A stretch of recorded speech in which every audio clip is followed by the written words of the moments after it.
Well, today we're going to welcome one of the most difficult people to nail down in all of Curry County, Ken Olsen. So Ken, thanks for coming in today and chatting with me and talking all things Curry. I think we're gonna have a good time, but a couple of things I want to start with. Okay. Okay. If you had a superpower, what superpower would you choose and why? Oh, man, that's a tough one. If I had a superpower, what superpower would I have?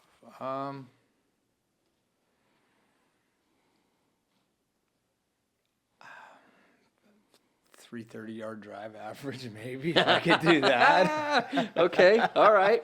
Okay. I don't know about superpowers. I'm just, do your thing and see how it goes. I don't know. All right. That's a tough one. It is. Good question right off the start. It's one of my favorites. The other one that I like to go to is if you could spend an hour with anybody in time, who would you choose and why? Oh, probably.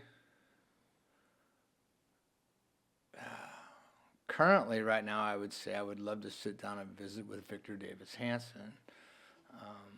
He's a professor at Fresno State, a fellow at the Hoover Institute, and he's written a lot of books on history. He's a history teacher. Oh, okay. And so he just wrote a book called The End of Everything.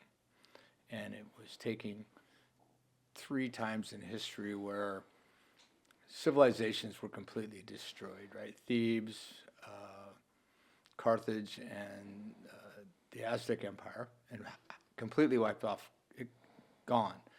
And then he takes those lessons and kind of, and those were several thousand years apart, and how those had commonalities. And then he extrapolates those examples and puts them in the present day time. Mm-hmm. And I highly recommend that book. It's a fascinating book. I would like to sit What's the down. book called? The End of Everything. The End of Everything? It's a great book. He wrote the book Californication and World War II books. Victor Davis Hanson. Okay. He's a fascinating human being. He's constantly posting things. Okay, well then, on that same thread, history, if you could go back and visit any historical moment, which one would you choose? Well, probably the day that they signed the Declaration of Independence would be the one that, because that was, in Western government, that was a earth-changing document that they signed, right? And it would have been really interesting to listen to those people talking in that room on the day, not necessarily watching them sign it, but watching the conversations that were going on in that room on the day they signed it. I think that would be fascinating to watch. Well, and because it was a declaration of war. Yeah. They were committing treason. They were absolutely. Yeah. So that time period is one of my absolutely one of my favorite time periods. I'm a big. I love to study that time period. One of the most interesting parts. I don't know. I'm sure you know this. A friend of mine. She had a book and she loaned it to me. It was called The Secret Six. I don't know if you've ever read it or heard of it, but no. It's the six spies that worked for George Washington that were located in New York City under the British flag, and those 6 spies were actually one of the biggest catalysts for the U.S. winning that war, because they were providing information to Washington and directly to. They wouldn't speak. There was no middle ground, so it was a very. They know the names of 5 of them, and one of them is still just known by their number, by a number. Mm-hmm. But the book is fascinating on how they were coordinating and infiltrated the British military to basically prepare for future events that were coming. That's how actually how he got ahead of the whole Benedict Arnold thing, because Benedict Arnold was trying to overthrow Fort Knox, right? No, I think. Or Camp, where they hold the military school right now. What's that one called? Camp, where West Point? yes, where West Point is. Yeah. Um, I knew that part. yeah, but this group provided Washington with the information just like literally just in time for him to head it off. Like a day later, we could have a completely different history. Oh, absolutely. I think the most fascinating thing about that is if you look at the people who signed that document, you know, where they were at in the structure of society at the time. Economically, they could have lived under this system, paid some more taxes, and probably flourished. They were all quite wealthy, and to put that into context, you know, rich people today, comfortable people over. I mean, it kind of gives you a validation that their motives were pure, that they were, you know, willing to forego everything that made their lives comfortable for an idea, which we all should be very thankful for. And I just think that would be my time. Yeah. To go back. That'd be a really cool moment. I think. That was that was really high on my list too. I think you know what else is fascinating about that time period to me is the 300 years in between, right? When we were a British Empire or British settled, that part of our history is so undocumented, right? We view everything starting with the signing of the Declaration of Independence. But a good portion of the entire East Coast was developed during the 300 years prior to. Well, I think I mean there's some documentation out there, like, you know, the French and Indian Wars and those kind of things, and the development of how the colonies sort of progressed, and what I think was interesting about, and I think it translates to today's world, is if you look at, you know, and people who live, like, say, in San Francisco see the world completely differently than somebody who lives in, you know, Belgrade, Montana. And back then, the way they saw the world in, you know, Maine or the upper Northeast, their worldview was completely different from the people who lived, you know, Virginia, South Carolina, North Carolina. And to find commonality in those vastly different systems of cultures. Yeah. I think there's a lesson there for us now, right? Is you know, our country's so divided right now, and a lot of it is on an urban-rural divide. And they were able to overcome it and form what we have now. You would think we would be able to kind of find common ground for the good of everybody, but, you know, that's what I think. And I agree. And I also would add to that I think we all have exponentially more in common than we do not. It's just we're completely inundated with all of the divisive discussion and none of the common ground. Sometimes the common ground isn't convenient for the people in power. I would agree with that. You know, I mean, geez, just look at you know, when they started doing the boycott on the banks at Wall Street. Yeah. And that got their attention real quick, and all of a sudden, you know,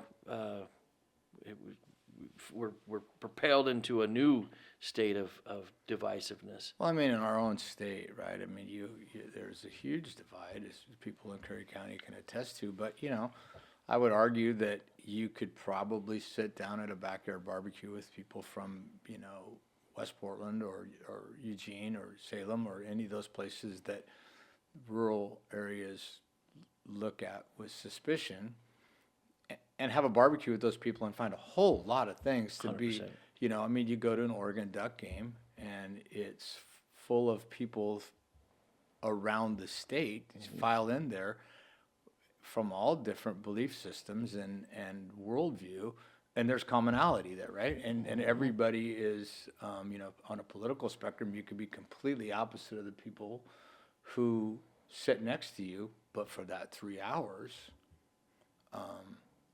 we're all the same. And I think, there's validity to what you said, that we have way more in common than, and I think that keeping people divided is a strategy sometimes.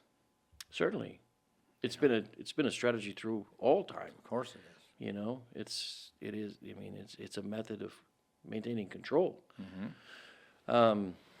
Yeah, so okay, we're gonna dive into some pretty fun stuff. Okay. So, just for people to understand, This was your world history lesson, folks. There'll be a test tomorrow. I enjoy my conversations with Ken so much that I, wanted him to come on this and discuss a lot of different things. But before we do that, let's jump into your bio. So, Okay. tell us about your upbringing, your background. Well, I was born in Modoc County, lived there till I was 12, and How was that? it was a good place to be a kid. I mean, that was back in the 60s, and We used to play basketball against Modoc. yeah. I had a good time. It was, They had a tournament that I used to like going to. and my grandparents lived on a ranch about 30 miles away, so I spent a lot of time on the ranch when I was a kid. And then when the 64 floods came and the Pitt River flooded, my dad got a job working for a contractor that did the bank rehabilitation. And when that was completed, we moved up to Estacada, where my dad could work for the guy year-round. And we lived in Estacada for about 10 years and then did some overseas travel. What'd your dad do? He was heavy construction. He built roads and actually worked on the band and jetty extensions. Lots of, cats and bulldozers and excavators. He was a builder. Yeah. Okay. And then I had some friends that lived here, and they offered me a job, so I came down here in 83 or 84. I was just going to spend, the winter, surf a little bit, and then go back to, because I was following my dad's footsteps. I used to run heavy equipment, and I came down here and got a job at the plywood plant in Brookings, and one winter turned into 40-some years. I worked at the plywood mill for about 17 years. Started coaching Little League when my kids were growing up. Really enjoyed the connections I made with the children, and kind of started to see the impact that you could make on some kids, especially some kids that maybe didn't have a father figure. And I really enjoyed that. And my wife suggested, if that's what you really love, you should go back to school and be a teacher. So I did. And I'm just finishing my 22nd year at Calmeopsis Elementary School. I was a third grade teacher. It's been, besides marrying my wife and my children, it's probably been one of the greatest joys of my life, was making that career change. It's been a very rewarding career. So. Two distinctly different careers, Yeah. but one commonality: you followed your passion. Yeah, I mean, you're only on this earth for a very short amount of time, so you might as well find something that you feel makes a difference and that gives you satisfaction professionally and spiritually. And that's, being a teacher satisfies those things in me. And it's been good. Very good. So, started off, worked in the plywood mill for how many years? 17 years. 17. We're at 22 years at K School. Yep. In the district. Yep. And you know this, but a lot of people don't. I've been part of that school board for a while now. I think I'm going on year 8 or 9, and you know that I've hit you up several times about getting your admin license, and You say you stood strong that, you didn't get into it to work with adults, you got into it to work with kids. I managed people for a very long time when I worked at South Coast, and when you become an administrator, you do get somewhat detached from the children as you're working on personnel and policies and rules and regulations, and that's not why I made my career. My career changed to work with children, to you have them, education is really not about, in my view, it's not about the set of skill sets that we want the children to know. I mean, that is part of it, but really, if you encapsulate what you're doing as an educator, is for the 9 months that I have those children in my room, I'm doing my part to help them grow into citizens that we can be proud of, that know the skills that they need to know to be successful in the world. And that's why I've never entertained the thought of being an admin. I really, really enjoy going to work every day when I shut the door and I get to hang out with the kids every day. That's what I changed my life for. So why would I change it again and leave something I love to do something that I've already done? Well, so one of the things that I've learned to really appreciate and admire most about you is your the way you manage your environment and the intention in which you do so in that classroom. We're going to dive into this because, both of us have a fair amount of experience with the education system, and we've seen it. We've seen every magic bullet that they've tried to throw out that's going to solve all the problems, and we'll dive into a lot of that. I really want to, because I think that the one thing that we're trying to do with this whole podcast thing is bring people on that are some of the highest performing folks in our community, providing services that are valued by people who don't even really, maybe aren't directly connected, but indirectly certainly connected. But before we do that, you mentioned outside of marrying your wife and having your children, that's brought more purpose to you than pretty much anything else. How many kids do you have? I have 3 children, 2 boys and a daughter. And what are they up to? My youngest daughter is a manager at the Ghost Tree restaurant at Bandon Dunes. My son... Is she a golfer? No. Not a golfer. Her boyfriend works at the resort as a golf instructor. He's the head of golf instruction. Yeah, he's the head of golf instruction. Yep. I had the privilege of playing with him. Yeah. Super cool guy. Great guy. Incredibly talented. My son Eric, he works for South Coast Lumber. He's followed your footsteps. He followed my footsteps. He's advanced to a pretty good position. He's really involved with the laminated veneer. He's pretty much running that side. Well, he's a product manager. He does a lot of interface with their customers. And people who don't really understand the mill, like the laminated veneer that LVL is what it's called, that South Coast produces, is primarily used in industrial, not structural. They make components for doors and windows, right? So they're clad with a wood veneer or vinyl or whatever it is, and the products that they produce in Brookings, I was told by one of the people that they sell to, for the application that they are used for, it's the finest product made in the world for that. And that's made right here in Brookings. I'm proud to say my son's a big part of that. My oldest boy just moved back to Brookings last year. His wife is a teacher at Azalea, excuse me. And my son, makes my heart happy to say this, he was a correctional officer at Two Rivers State Penitentiary in Umatilla. And he moved back here, and he's currently going to go back to school to become a teacher.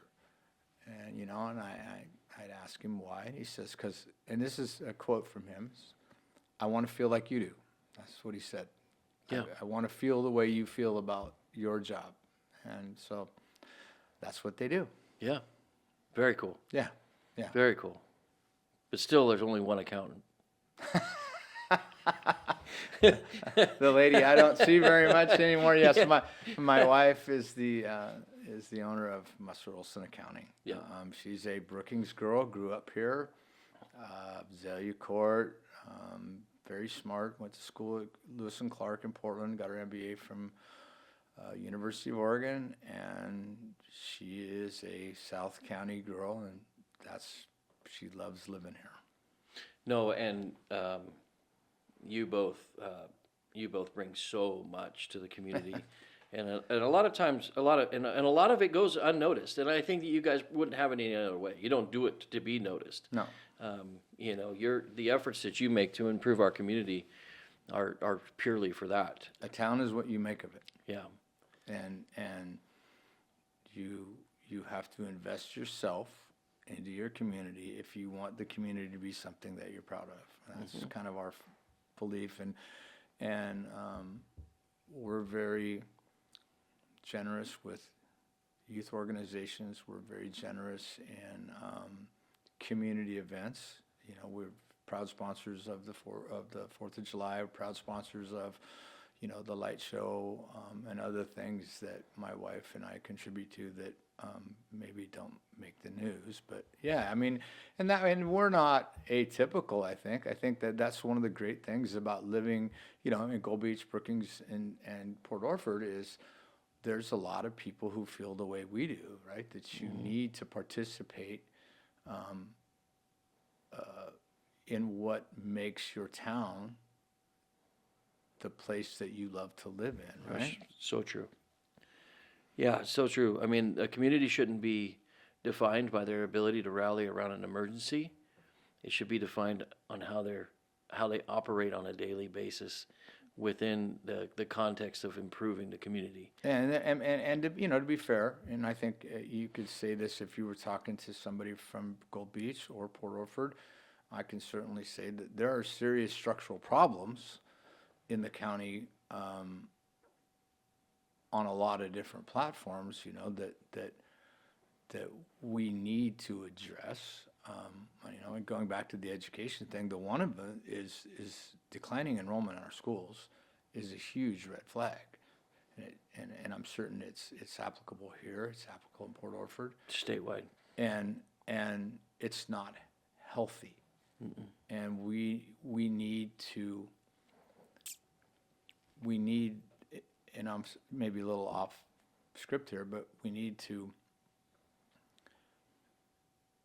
be very creative in how to create environments where our children that we raise here have the opportunity to stay here if they choose to in sufficient numbers that the towns can continue to prosper. And one of the metrics you measure that by is children, right? If you're losing children, that over the long term is not good. No, it creates irrelevant ghost towns. When I first started teaching at K School, I think our enrollment was about 780 children. We're the second largest elementary school in the state of Oregon, and I think currently we're just barely over 500.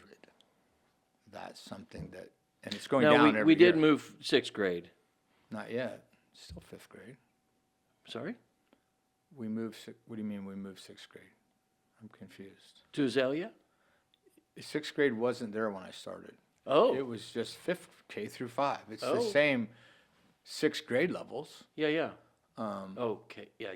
Gotcha. But you're looking at over 200 children not and it's going down every year, right? I mean, you can just look at it's just, 10 less every year. Yeah, a lot of people don't realize that,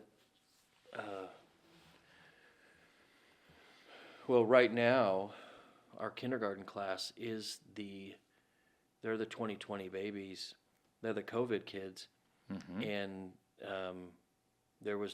people weren't having babies during COVID. I think that it might be the smallest incoming class in history. In recent history, at least in the last few decades. Well, I mean, when I started, we had 6 third-grade teachers. Yeah. Currently at 4. Probably within 2 years, it'll be at 3. It will be as soon as this class hits that grade. Exactly. And so, And the next one behind it. yeah. And so, again, demographically, it's not sustainable for if you look at the holistic health of a community, you can't not have families. Yeah. So, okay, we're going to dive in. Okay, let's do it. Because the best part about being off script is we don't have a script. So, and this single topic is to me, if not the most important, one of the most important topics to have a discussion around. We are literally one of the highest. So our state. Well, apparently now we're 48th, not 49th, in education. So we moved up one spot.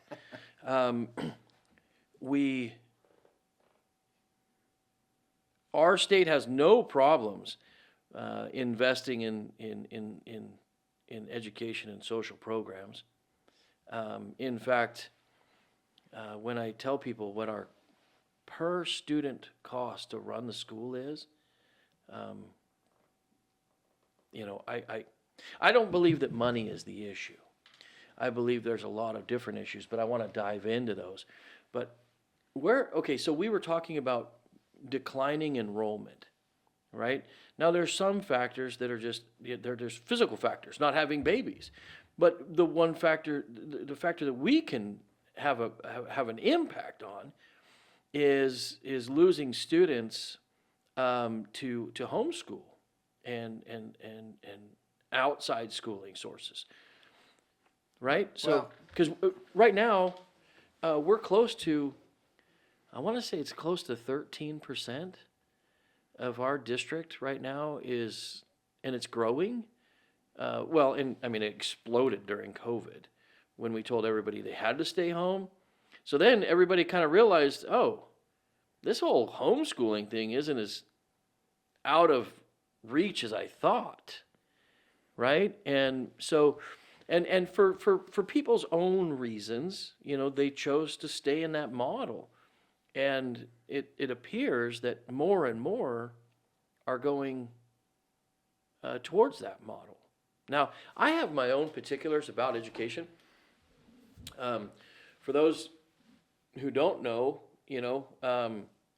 the crux of our educational system was developed during the industrial period, and it was developed with the intention of preparing our youth for factory work, bells, whistles, lines, and the methodology in which we instruct our youth. The only thing that has changed over time is the apparatus in which the teacher uses for the instruction. Blackboards to whiteboards to smart boards, but the entirety of the dynamic of lecture, instruct, recite has been the model since the development of education. And you can attest 20 some years of experience going through. I mean, what you've seen is you've seen the pre-tech age, the post-tech age, where we are now, and then going into AI age for education. But part of what I feel where we're missing, some of the boat is, and so I want you to jump in whenever you feel. There are multiple ways. Everybody learns in multiple different fashions. Some are auditory, some are visual, but most it's generally multifunctional, right? We all have our own ways of learning, but we tend to lean into to certain ways, and I think that's why we see like a lot of our tactile learners. They all lean in generally into CTE or sports, and it's their welding teacher and their football coach who end up making big impacts on those youth. I was one of those youth. That was my mode, my mentality. Mine was my baseball coach. Yeah, mine was my basketball coach, Jake Thompson. Taught me more about life. He was also my psych teacher and my history teacher, which led me down to my degree of going into psych and in history. Right. But what do you think we need to do as a society to, first of all, begin to triage the impacts of losing our children, and then second, creating a more dynamic educational platform because the other thing is this.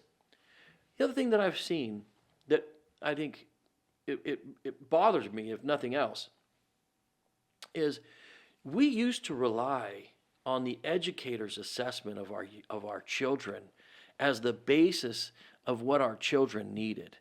And now it seems like we rely too heavily on a standardized test that we're told to provide to give our parents an evaluation of our children that we then base a lot of their future academics on, and we stopped providing the reliability on the teacher who's with that child the whole day. Like we've taken that onus, that trust in our educator, and the states put it into a test, and we end up putting this incredible amount of authority into that test on what our children are capable of, instead of just listening to the people who actually teach them. Well, I think you took a big bite of an apple right here. Sorry. No, it's okay. I think personally, the first thing you have to understand about public education is it's a bureaucracy. Okay? Yep. And it's a bureaucracy that's driven from the Capitol, and it sends things down and it filters out to where you have to do certain things in a certain way, and some people, rightfully so, don't like that. And I think personally, this is just my own personal opinion, the thing that will save public education is homeschooling and private schools, because when enough children leave the public school environment, it's going to hopefully force the bureaucracy to rethink how they do things. And I believe. Do you think they will, though? I don't. It seems like they always just double down. Well, I think if you look at it, no one will ever argue that a child who's living in a native village up on the North Slope of Alaska should be taught using the same framework that a child who lives in Brooklyn in New York, right? It's a completely different world, and the educational philosophies should be tailored to meet those kids, because the needs of those kids and those families are different. And in the state of Oregon, Brookings is going to be as distant as you can be culturally from Beaverton, Oregon, or Burns is way different in how their requirements for their children are from someone who lives in Lake Oswego. And so we have to put decision making on how you want the culture of your school to be more locally driven instead of mandates from the state. Yeah, it seems like every avenue they're pulling back more local control. Exactly. Every single year. Exactly. And then ultimately teaching it's a relationship business, right? Yes. And a successful year or a child who has a successful year, it's because they have developed a relationship with their teacher that is based upon respect. It's based upon the fact that you are authentic with them, right? And I would caution, or I would advise any new teachers that the most important thing that you can do, especially in elementary school, is to take time and talk with your children. Mm-hmm. Not just talk about The subjects, yeah, but to actually talk to them and relate to them and use when I was a kid stories, right? Because then they can see, oh, you were a kid. You're not just some gray-haired old man up there teaching me my multiplication tables. And so what happens is when we get to and you need data. You need data to drive decisions. But in a bureaucracy, a lot of times the tendency is to boil children down to data points, right? And if you do that, then you're not authentic, and the children can see through that, right? And so it's a whole complex situation of why public schools are not what they were 20 years ago. I mean, a lot of it is brain development. I mean, 20 years ago when I first started teaching, the kids were still playing Mario on the first Nintendo game, right? And so if you know, one of the goals that we've always had in third grade is state testing comes, right? And so you want to develop them the ability to engage in high cognitive processing for 30 to 45 minutes uninterrupted. Because when you log on to a state test, you need to do that because you can't be successful if you tune in and out. So you're constantly working on increasing that ability to engage in something and think. Mm-hmm. Well, then video games became more advanced. YouTube came along, right? Which was 3 minutes to get monetized. So the kids were watching YouTube for 3 minutes. Now it's whatever TikTok or Instagram, and those things last 30 seconds. Right. So, and ask any adult who doom scrolls on their phone, right? Your ability to process deeply gets affected by that because your brain is only registering 3 minutes of concentration until you go to the next thing. Well, it's really hard now. And you don't even give yourself time to actually contemplate what you just watched. It's entertainment. In third grade, right? Reading is a big deal. And third grade is an interesting year because we're kind of transitioning out of picture books where they're using pictures to help tell the story as they're learning how to construct words and sentences and then derive meaning from those. And then they transition into chapter books, right? With less and less pictures. And, you know, certain standards that all the kids would read, you know, Magic Treehouse books, Junie Beach, all those chapter books. Well, now they've came out with graphic novels, right? Which are basically cartoons. Right. Well, it fits their profile of thinking if you look at the whole. So there's some cultural or societal structural things that make it more difficult, but I think that a lot of that can be overcome by just understanding going all the way back to Greece, the teaching is a relationship business, and you can be very successful having good relationships with your children with clear standards.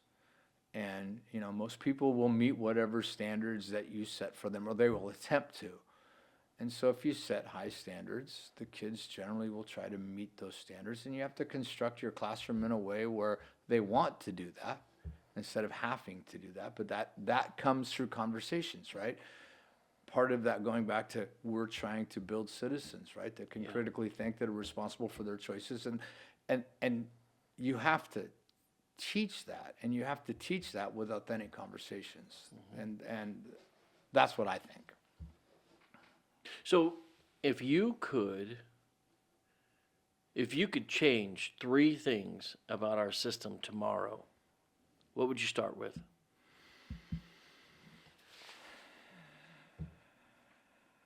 I think that I would take control away from the Oregon Department of Education and place it in the hands, or at least be able to define your school based upon your town's characteristics. Your school is always downstream from culture, right? And so a kid living in Port Orford is going to have a different culture than a kid in Bend, right? And I think that's the number one thing we need to do, is we need to just let the communities decide what's in the best interest of their kids. I think the funding structure, the second one would be the funding structure, how we fund schools. It's penal, I think, to poor areas. And the third one would be,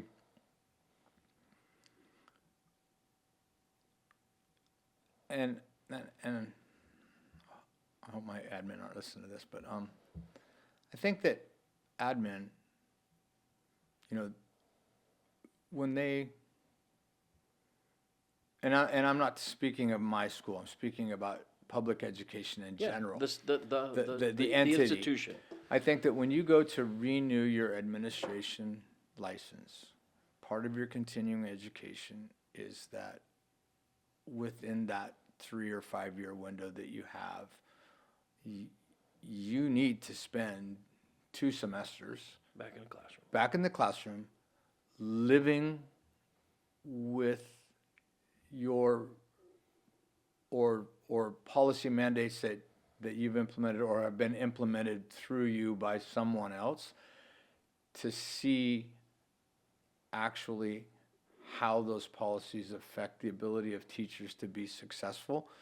And I've been blessed with wonderful administrators. That they've always been very good, very supportive. They've been very academically tolerant of teachers who have a different way of doing things. And from my very first principal to the one I have now, they've been great with that. But I think that the longer you stay out of the classroom as an admin, the less you remember, or you don't see the front line. It's like a general, right? A general should go to the front lines and see what his privates are seeing with the policies that they implement. I think that would be an eye-opening experience institutionally for public education. Those are the 3 things, I think. And if you could provide just one piece of advice for your son who's going to be entering the school workforce, what would you tell him? I would tell him that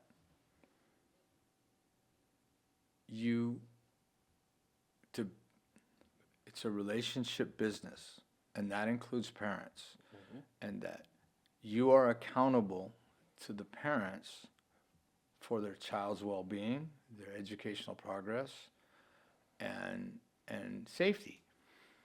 And you need to be very responsive to parental concerns or comments, and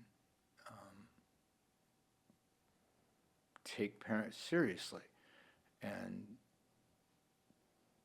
that, I think, would be my biggest piece of advice to him, is just make sure you understand the business that you're in. Right. You are in a customer service business. You're in the people business. Exactly. Yep. Yep. You know, speaking of that and the relationships, you know, we failed on so many levels during COVID, right? Oh, yeah. I mean, just absolutely just bombed. You know, but there was a couple of opportunities there that we failed coming out of. And the biggest one, in my opinion, is during COVID, we asked parents to be center stage support during the entire process. And then when we brought the kids back, we told the parents, you can't be around. Back to your spot. And I think we had a real opportunity to keep parents highly engaged in the process of their child's learning. And then as soon as we brought them back, we pushed them off to arm's distance and said, you know, we got it now. Well, and I think in a lot of instances nationally, what parents saw during COVID on the computer screens, they didn't like, No. right? And No. and when we came back from COVID, and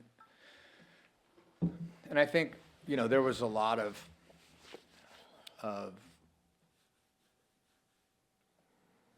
it took a long time for K-School to get to where I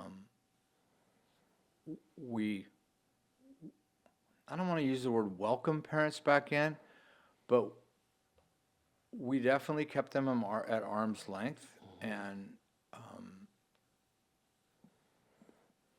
elementary, and I can only speak for elementary school. Elementary school is, in my opinion, more successful when you have parents actively involved in the day-to-day actions of a school, right? Mm-hmm. Arts and crafts projects, parties, coming in and helping kids read. Yeah. Just coming in, right? And we're getting there, right? I mean, our new principal has been very.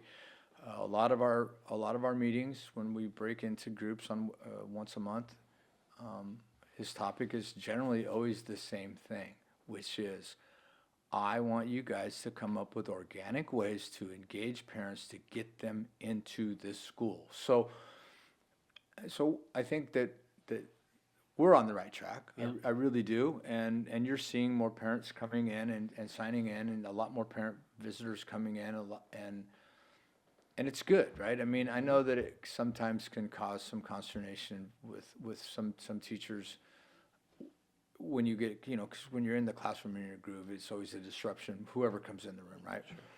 But in the aggregate, it's always better, in my opinion, when parents are involved. And I think we realize that now. And I think that we're making a pretty concerted effort to get that back, because it used to be magical. And then COVID just slammed the door on it, right? It was, you know. Well, it opened the door wide open because we needed the parents' support because the kids were learning at home. Right. But then when the doors opened back up, we shut them back out. Well, and it wasn't fair to parents because, and who suffered on that was kids, right? And and not being disparaging to any parents, because everybody has their own unique situation, but the data was pretty clear when the kids came back from COVID, right? If you had parents who had the luxury of one parent being there to assist with their educational process at home against one or two parents who were at the house who were trying to buy groceries, trying to pay the rent, trying to keep the electricity on, and working as much as they could during those, work opportunities were severely limited for a while.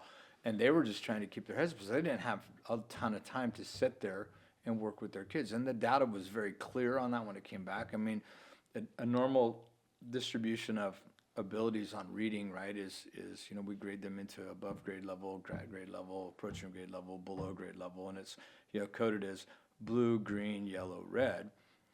And you just like any curve, there's a ton of kids that were always middle of the green to high yellows. You'd have some blues over here, you'd have some reds, and for the first 3 years we came back from COVID, it was either you can read or you can't read, and it was generally 50-50. And it was very difficult for teachers to get their footing on that, right? Because you had two very distinct groups of kids in the classrooms. And that wasn't fair to kids, right? But I think that, and again, I can only speak for K-School. I think that K-School is doing a very good job trying as hard as it can to get things back to what we would consider pre-COVID normal. Yeah. Big fan of Mr. Bennett, by the way. Oh, yeah, I am too. I think he's very, I worked with him in 3rd grade, and he has a worldview. It's very similar to what we've been discussing, right? It's important to him to have relationships with kids, and I think it's making him successful as an administrator is he takes the time.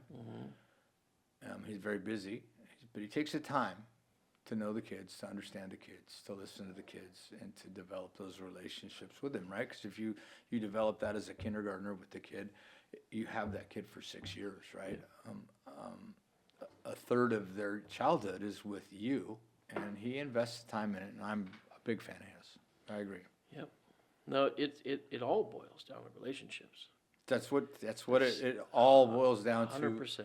Relationships. If you want to, if you're a playground teacher, we have wonderful playground teachers at K-School, and the reason they're wonderful is because they build relationships with the kids. Same thing, any subset of that employment group of people that work at K-School, and we're blessed, very, very blessed at K-School. We have a very good mixture of staff with experience, with youth, a large contingent of local people that are teaching, and enough people from out of the area that have different perspectives. That it's a good mix, I think, and it's a good place. Yeah, I mean, one of my favorite quotes that I based a lot of my working career off of, working with kids and coaching and everything else was, kids don't care how much you know until they know how much you care. 100%. And you can be the smartest, most academic individual in the whole world, but if you're not genuine, if you're not sincere with those kids, then you are just an hour of their day that they're trying to get past. Well, and when you have authentic conversations with children and you tell them, I'm from that age when they're shocked, and I'm from that age when we would spank in school, and I got a lot of them, and I said, I'm that kid, right? I was that kid, and so they're like, and so, my elementary school teacher had the paddle. Yeah, and I tell them, look, the same mistakes that you kids make now are the same mistakes that 3rd graders made 5 years ago, 10 years ago, 30 years ago. Because developmentally, your brain's in the same spot, right? So I don't get too upset with you when you make a mistake, right? Because we'll talk about that. Right. I'll try to give you reference to something that I've done that was similar, so you're not unique. The problem will be is if we do it again because we haven't learned from our mistakes, right? And it's been successful for me, right? So. Yeah. Well, I will say, I mean, I get more comments and compliments about your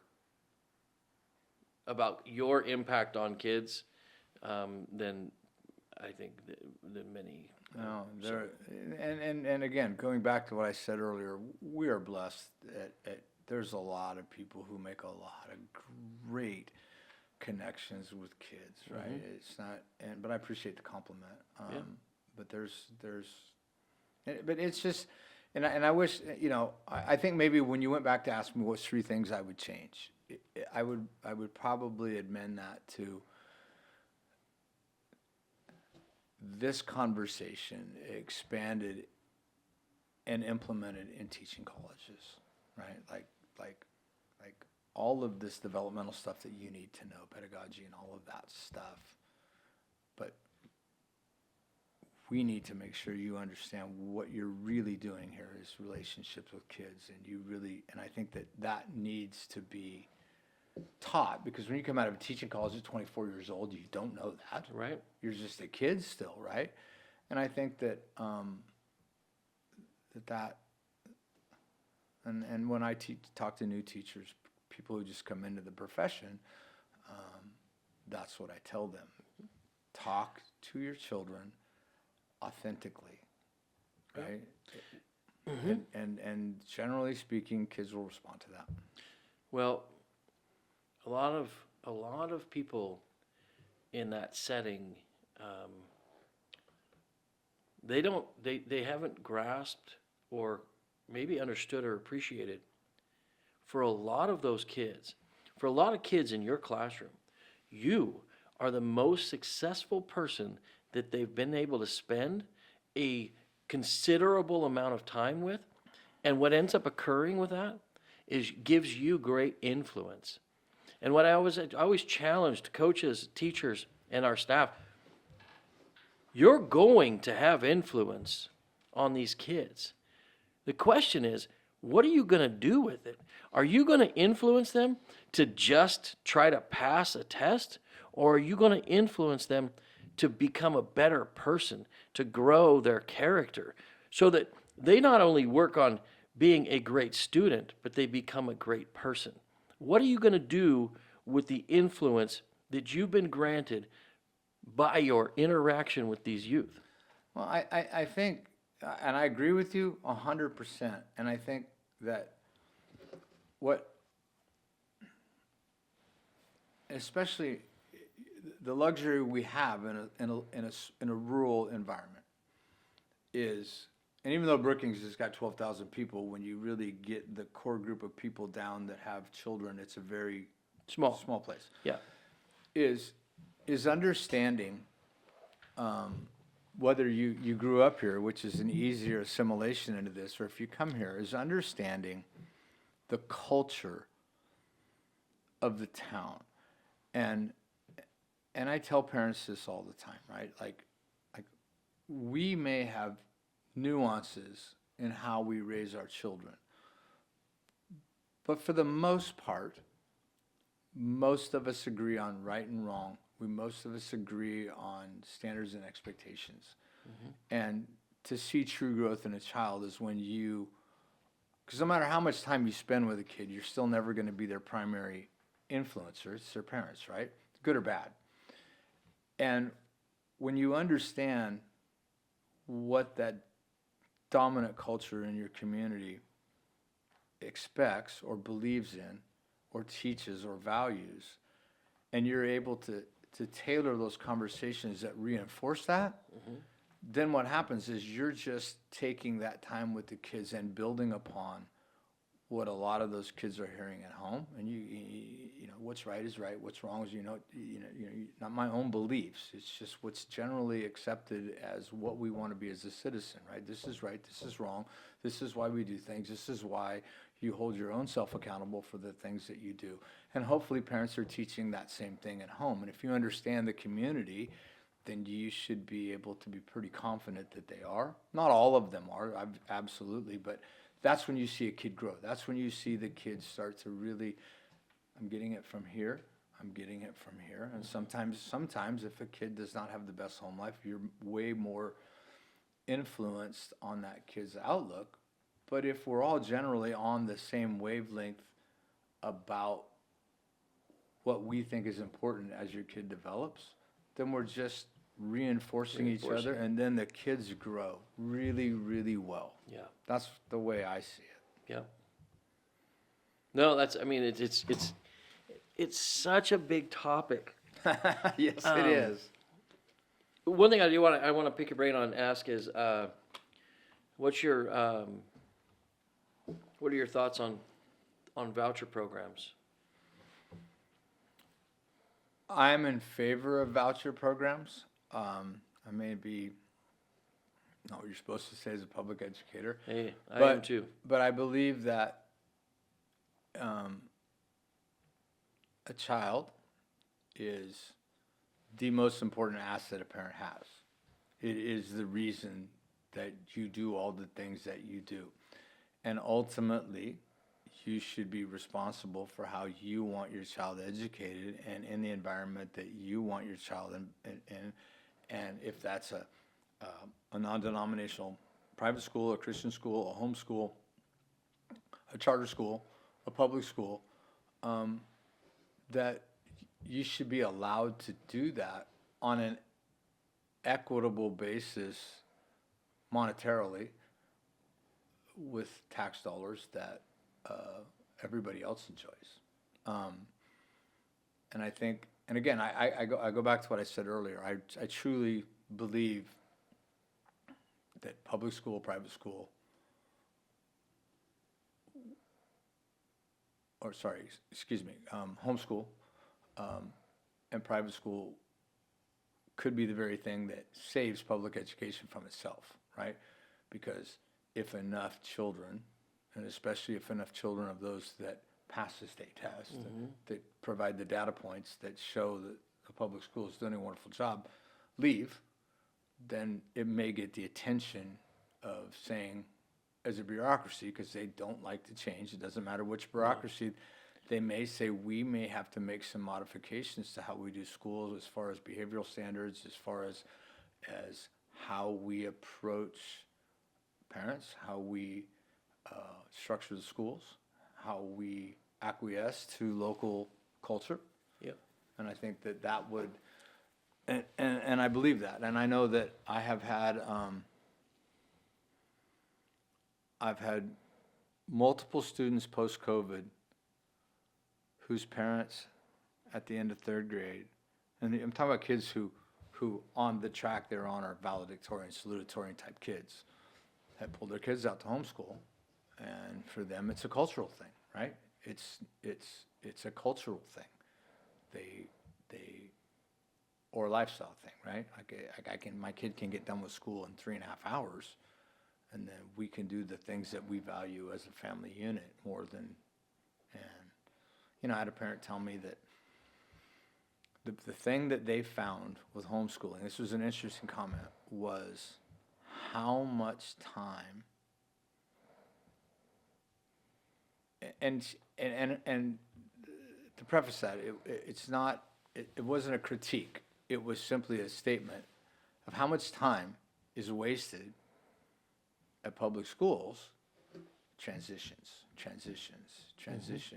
right? And then when you're even in the classroom, when you're transitioning 20 kids from one thing, and she says, we're getting through all the material that she was doing in public school, and we're doing it 2.5 hours a day because we just sit down and do our work. Yeah. And I don't know how much of that you can affect change, but I think that, and it's an interesting dynamic watching it nationwide, how much it's affecting enrollment numbers. I mean, I don't think there's a district in the state of Oregon that is not facing declining enrollment and massive budget cuts. I don't think there's a single one. Except for Baker, Yeah, because of their online program. yeah, that's what I mean. I mean, Yeah. I don't think it's. I really don't think that economically advantaged areas are immune to this. No. I don't think that No. the wealthy zip codes are immune to this. I don't think it's strictly a It's not a rural-urban thing. no. It is a generalized institutional issue. Yeah, and again, that's my point. It's why I think that eventually that they may have to stop and say we need to look at how we do business Yeah. at the state level. Because when you keep refocusing the lens until you get into the classroom. I think in my school, the teachers, the instructional aides, they do the very best that they can do. It's when you start to get that lens out farther to where bureaucracy really starts to impact decision-making processes, which then affect that little tiny microscope that you're looking in the classroom, is where your structural issues are. But in the classroom or in any specific environment in school, the people that are employed there I think they do a marvelous job. I mean, there's a few exceptions to that, but it's institutionally has serious problems. Yeah, no, I'm a big proponent for voucher system. I saw it in effect when we were in Arizona. I think competition is good for any institution to stay sharp. I feel that a lot of our government entities, the county is certainly a good example, become complacent over time because we don't have anything to compete with. Our old superintendent, Chris Nichols, God rest her, she was right involved with that whole thing in the Phoenix or in the Arizona, specifically, Santan Valley, and the charter schools that were popping up, right? And her and her husband were telling me it's just fascinating because parents are going to switch schools 2 or 3 times, sometimes multiple times, because they're not getting what they need here, so they can take and go to this school or to this school, and schools then start to adapt for lack of better terminology, a marketing strategy to get you to come to their school. And, I think competition is never a bad thing. And I think right now that public education is, for the first time, truly competing with homeschool. They're competing with private schools for kids, and as a bureaucracy, they're having a hard time understanding how to do that better. No, I know, and my concern is that they go back to the same proposed answer over and over and over, which is budget. And it's not a budget. It's not a budget issue. It's an execution of the assignment issue, in my opinion. It is getting back to embracing and understanding the role that structure plays in our education system. 100%. We've lost connection with how structure provides safety. Safety provides opportunities for learning, and accountability provides resiliency, which offsets a lot of this victim mentality. We've removed a lot of those things in this effort to essentially lower the bar to a point where we can't even distinguish the difference between real success and manufactured success. And I feel like that the goal is not to. The goal has been, specifically, recently in the past 5 years, the goal has been to create a framework where the stats are manufactured in a manner that makes it look less bad, as opposed to actually just putting in the work, like you mentioned.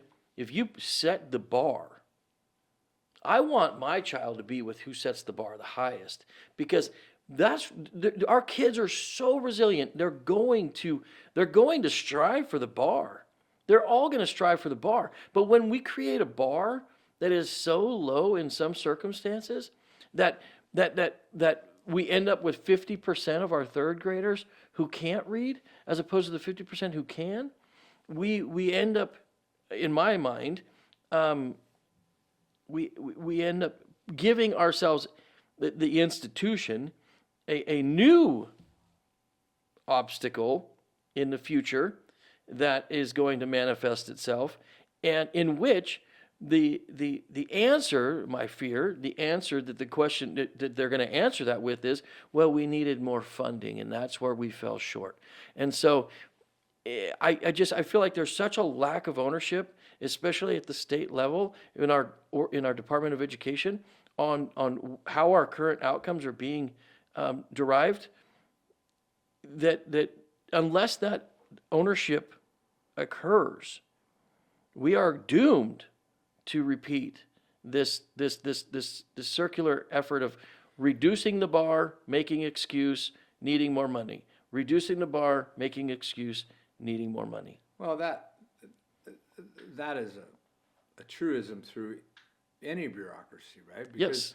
Because the one thing a bureaucracy never wants to, it doesn't matter what it is, right? The one thing that they cannot do is admit that what we've been doing Doesn't work. it doesn't work, so we need to rethink this, right? They're just going to put more resources, but that's a different conversation. But I think, like that, so make it really clear, when I said that was 50% could read, 50% can't.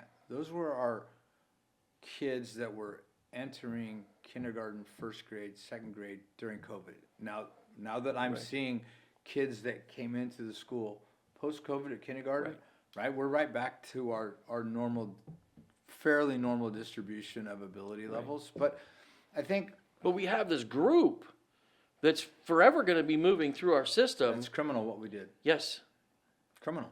And I have a hard time moving past that without acknowledging that it was absolutely criminal what happened to our kids in during that time period. And it started as fear, I think, and when they slammed the door shut because of COVID, and people were genuinely afraid, like we didn't know, right? It's a new March virus. 17th, when we shut it all down. Exactly, Sure. and by the time we came, That was going to be 2 weeks to stop the spread. yeah, well, and then once it came back the following year, and we went to a hybrid split class, which was certainly, and what was interesting, right, was there was no PE, there was no music, none of that stuff. Right. But the core component of elementary education, reading, writing, and math, 12 kids in a classroom, and then another 12 later in the day. Well, we were still able to cover the majority of those objectives we wanted to cover in that 3-hour time period because they couldn't leave the classroom. Right. But and that's it's gonna haunt those kids, I think, for a very long time. But education, especially at the institutional level, bears a lot of responsibility for the current state of public education. But the changes in society and the access that children, especially young adults, starting out of that 5th, 6th grade, the access to disruptors in what was in the time, right? And I'm talking about these things, right? Which exposes them to a world that 20 years ago they didn't even know existed, right? I mean, how many videos of fights at schools do those kids have to look at on their phone that they see kids have recorded before that becomes some form of a normed behavior? And it mimics itself, right? Yes. And so not all of the blame for the structural problems in the school can be laid at the feet of the bureaucracy. It's a much bigger issue. Well, you've proven that. Yeah. What I hear moreover is what parents most appreciate about you and your classroom is the structure. It's not that we can't do it. It's just that it's not being reinforced as a foundational element to teaching. It has to be. It has to be. And I think the other thing is, and I've argued this, is, AI is about to bust the door open through public education, right? It's about to come. And my argument has been, is technology, like, I'll use technology for a supplemental math program for 45 minutes. I'll use technology for testing comprehension on skills on a book that they read, and I'll use technology for state testing.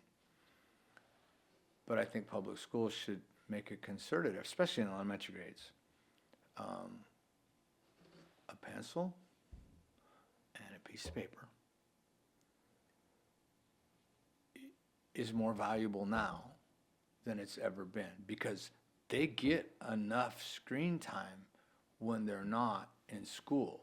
And so it's better developmentally, I believe, to have those kids spending their time with a pencil, because the magic of a pencil is that what you're doing is you're translating what you're thinking onto paper. Yeah. That's a whole different cognitive process than looking at a math problem on a computer and clicking the number, right? And so typing on Google Docs a story is much different than taking a pen and writing it. So when we write in my classroom, we write the story completely, do the revisions and all that, and then if we're going to type it, we can type it. And I think that we, especially in the lower grades, have to constantly be aware that the easy way is to depend on technology. But I'm afraid that, and if you're looking from where I started, where there was no technology in the classroom with an overhead projector, right? Yeah. To now I have a screen that I just walk up and touch buttons on it. Yeah. So what happens in 20 years from now? Is it just going to be teachers using AI to develop lesson plans, which now normalizes AI, and then the kids taking the work home and using AI to complete the assignments and turning it into the teacher who may use AI to grade it? And I don't think that is that far of a stretch of the imagination. If you look at what's happened in the last 22 years I've been teaching, and you go forward 22 more years, what's that model going to look like? And from a brain development standpoint, because it's really what you're doing, right, when you're teaching, is you're understanding what stage their brain is at in development and what they can and cannot do at that stage of development, and then tailoring their learning opportunities around what their brain should be capable of doing. And so what happens when we're not using that? I know. And that's a scary thing, right? It is. So It is. It's all the unknowns. yeah. Let's take a quick break. Sure. When we come back, we will we'll jump into some of the hot topics in Curry County. That's okay. Let's do that. All right. Wild Rivers, Wild Rides, Challenge of the Champions Rodeo, March 28th. Gates open at 6. Rodeo at 7. Event Center on the beach at the Curry County Fairgrounds in Gold Beach. Get tickets at eventcenteronthebeach.com or at the door. We'll see you at the rodeo. Okay. All right, we're back. That was a great discussion about education, and I can go on and on and on about it. But let's transition into some more local topics. And I know one of the biggest topics, or one of the most relevant topics to you at this point that you've been most engaged in, is our situations in Harbor. Correct. So you want to dive in there? I just think that the county is, and this is not just this current cohort of commissioners. It's been going on since I've lived here. Harbor is a very underutilized resource for the county. It's got the most potential to be an economic driver for growth in the county simply because there's space. And I think that we've allowed the county, I should say, has let that just devolve into something that it shouldn't be. It should be, and I mentioned this in a meeting when I spoke here, is the Harbor should be the crowning jewel in the portfolio of county assets that you guys administer. And you should be able to look at the other incorporated areas in the county and say, this is what we're capable of doing with an urban governance, right? This is what we're doing in Harbor.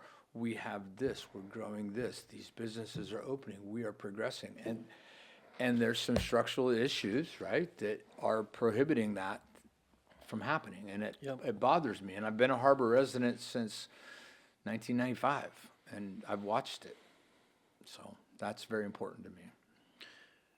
Yeah, Harbor is, well, number one, to start with basics, Harbor is the largest unincorporated area in the state of Oregon. Yep.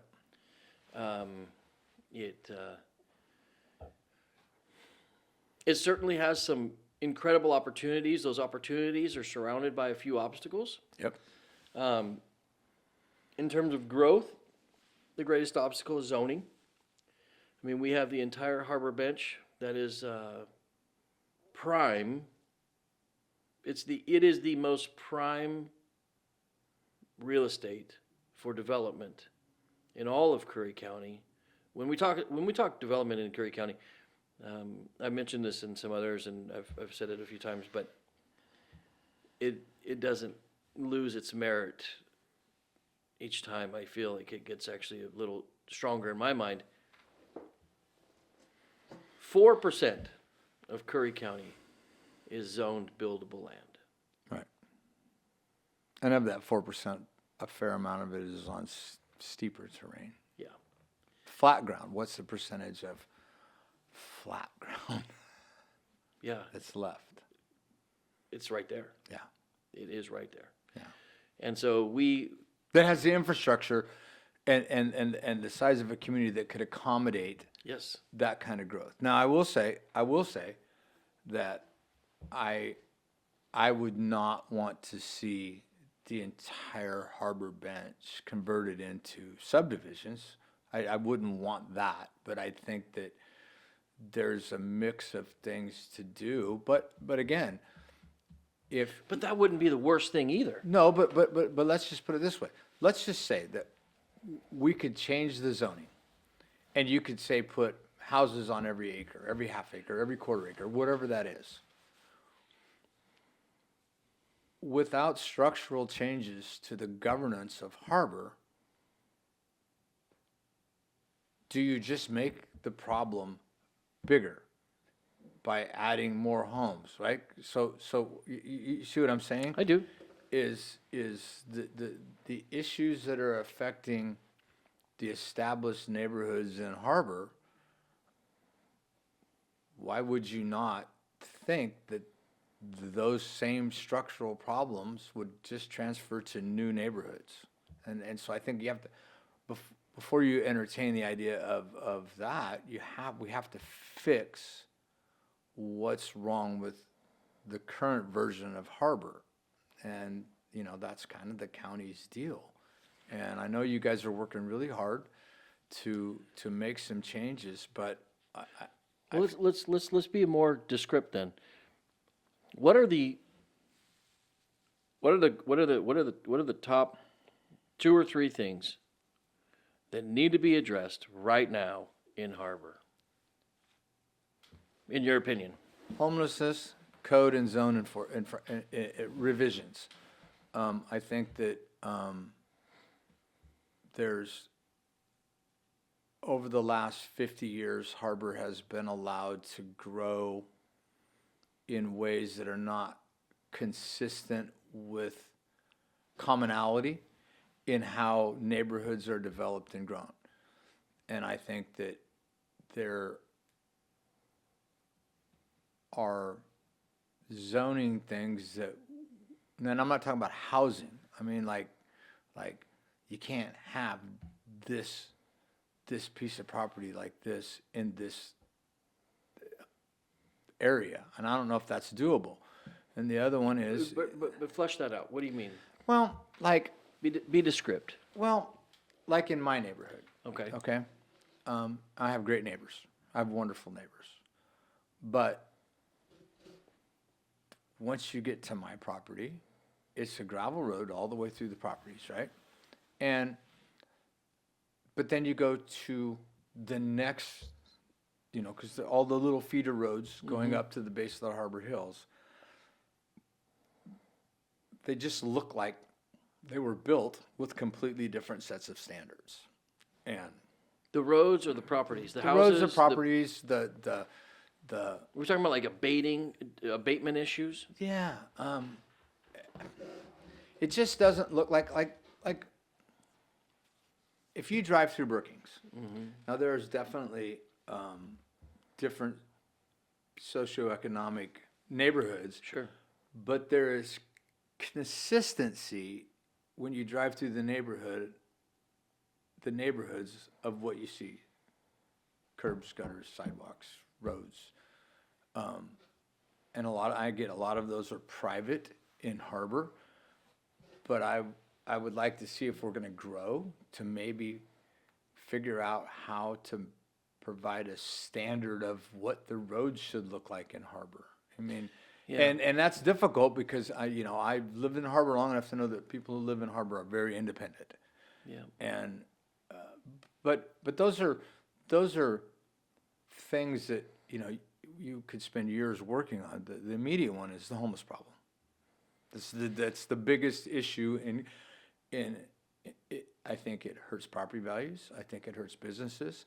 I think it hurts morale of the people who live there because they feel like they're just being abandoned, and it doesn't feel safe. And I'm not disparaging people who are homeless.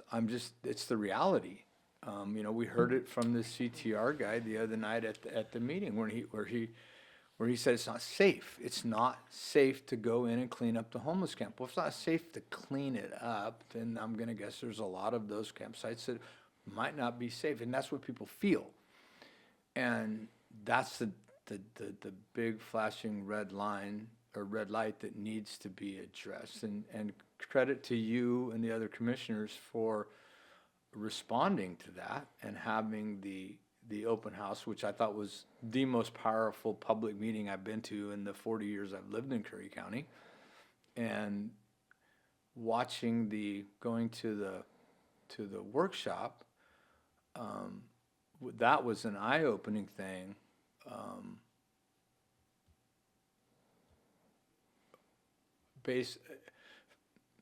Coming to the conclusion that we don't really have any cohesive policies to address that. And that's the issue in Harbor is the homelessness, and there's every person I talk to in Harbor, and I know a fair amount of people in Harbor, it's the same. You ask them what is the biggest issue in Harbor: homeless. Every time. Mm-hmm. No one's ever going to say it's like, I briefly touched on the roads are standard. That never comes up in conversations. So, Yeah. and it was evidenced by the turnout at the town hall. turnout at the town hall. It is the number one community concern, and I don't think it just stops at the bridge. No, it Yeah. doesn't. No, the folks in Brookings, they understand that they're actually it's not being experienced as much on that side of the bridge because there's consistent and constant and enforcement an expectation that's being followed through with. There's no difference in resources. I mean, in terms of like advocacy resources. In fact, you know, so the true, in my opinion, if you look at it for what it is, the true difference in one side of the bridge and the other is enforcement. You know, I as I mentioned the other day in the workshop, you know, the things that I feel like we can all agree upon are, number one, that we don't have enough housing to meet our current workforce demands, that we don't have the behavioral health and addiction infrastructure to meet our current workforce demands, and we all want to see the law being enforced. And so, you know, I don't know how, what you thought of how that workshop went, but, you know, Well, I think, and what do we need to address? Well, I think, you know, we had Chief McCray come in, and we're doing a program for third grade where the city manager comes in and he brings in a different department head to teach the children what the city government does, right? So he's bringing in the chief police, fire chief, parks and recreation, the mayor, and then he'll be the final speaker. So the first one was Chief McCray, and he brought his 2 community resource officers in. And it was interesting that when Chief McCray talked about what he does and what the community resources officers kind of talked about what they do, there was never a mention about we write people tickets, we arrest people who do bad things. So children know that.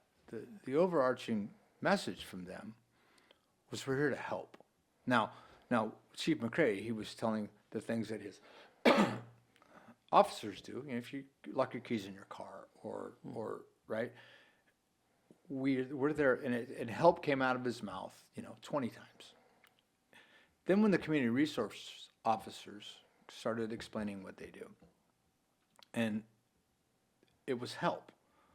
We're there to help. Now, when we were talking, or when you were talking at the workshop about what is compassion, what is truly compassion, because what we're doing to the homeless people is cruel. 100%. It's cruel what we're doing to them. We're keeping them alive is all we're doing. In an effort to fulfill our own virtuous efforts. Or financial, right? But Sure. But I was thinking about when you were talking about what is truly compassion, I was thinking back to those community resource officers, and it really solidified my belief that Harbor needs a community resource officer because they are the first line of contact with that subset of the population that lives on the street. And while certainly they are there to do code and law enforcement, they're there really to make contact. How are you? Are you trying to get help? What resources do I need to direct to you? And documenting those things, right? And identifying the ones that truly want the help. That is compassionate, right? Mm-hmm. And it just came, I kept going back to the 2 community resource officers, and they kept using, we're really there to help them. And I think that people might get the misconception that a community resource officer is there just to rouse them to here to there. And that certainly would be part of their job, right, is to make sure they're adhering to laws and codes that are relevant, just like everyone else should be held accountable to that. Nothing draconian about enforcing that on one subset of a population over the other subsets that make up the community. But really, they're there to do informal wellness checks, to make sure that they are aware of the help that they can get, and to document that, okay, this individual is making these poor choices, so we're going to need to accelerate. And it's the same thing as if a deputy was going to someone's house because there were disputes there all the time, and they're checking on them, and eventually there becomes a point where we have to do something different because what we're doing isn't working. And I think that putting a community resource officer as one prong of the approach to solving the homeless problem in Harbor is a compassionate thing for that subset, right? I think that because they're not there from, well, I think if you're a police officer, you have a morality in the things that you do, but they're not there to virtue signal. They're not there for financial gain. They're there to do what they're hired and trained to do, to help. First thing is to help. And that was a really powerful thing when you were talking about that.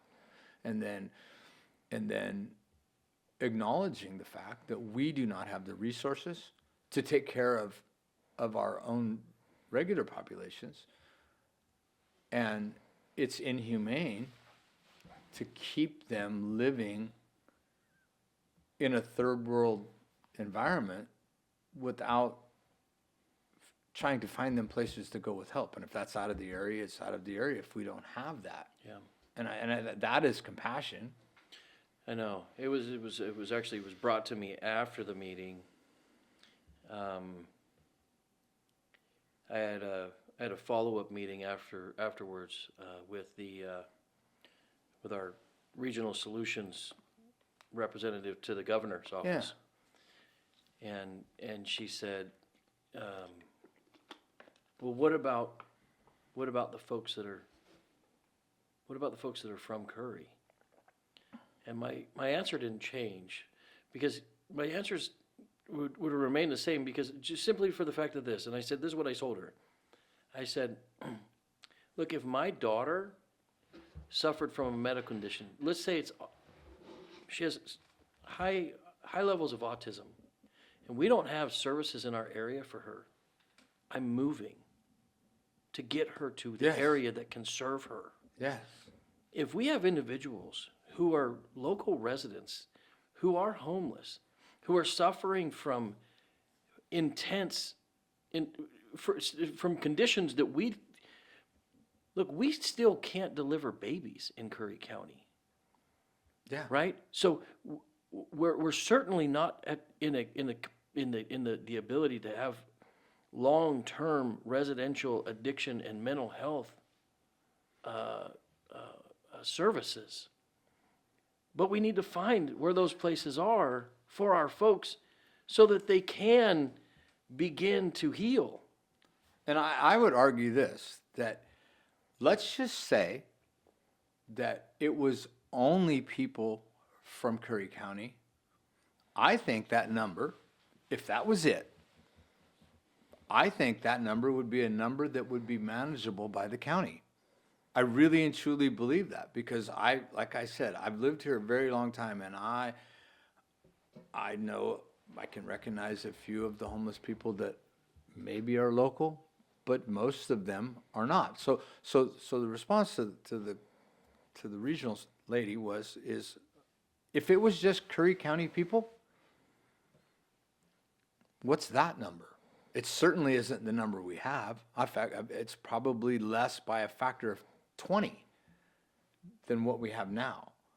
And so I think that that's not a valid statement, because Right. Well, and you know, there's these programs that keep getting kind of touted. You know, Rogue River Retreats is the kind of the one that's closest to us, that keeps getting presented as a possible Curry solution. And my point to that is like, in theory, yes, the program may be very, very impactful. But we don't have all the factors that make that program impactful that other areas have. So if that is the most impactful program, what we should be doing is figuring out, busting our ass to figure out how to get folks over there to that program. Well, here's my biggest question on all this is, what is the goal, right? Is the goal to have 80% of the home, or is it, the goal is to solve homelessness, or is it to manage homelessness, right? Because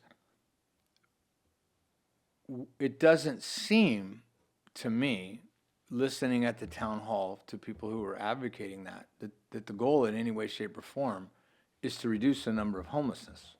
In fact, the goal may be to bring more in. And so we don't have enough money to fund a fully functioning sheriff's department, or you just took 15% cuts across the board, or whatever it was for 31% cuts across the board for all departments in the county. We can't afford as a group of people to fund something like that. And so what do we want to do?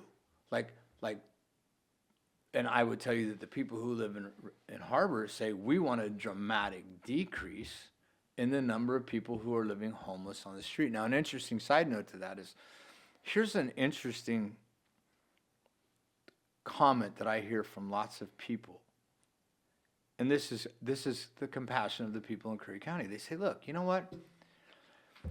I wouldn't even mind so much if there was a tent over here and it was kept clean and tidy. It wouldn't even bother me that much to drive by and see a tent there. What bothers them is the absolute disregard for any kind of participation in a social contract that we all agree to live in to make our community what it is. And that's what really bothers people. And so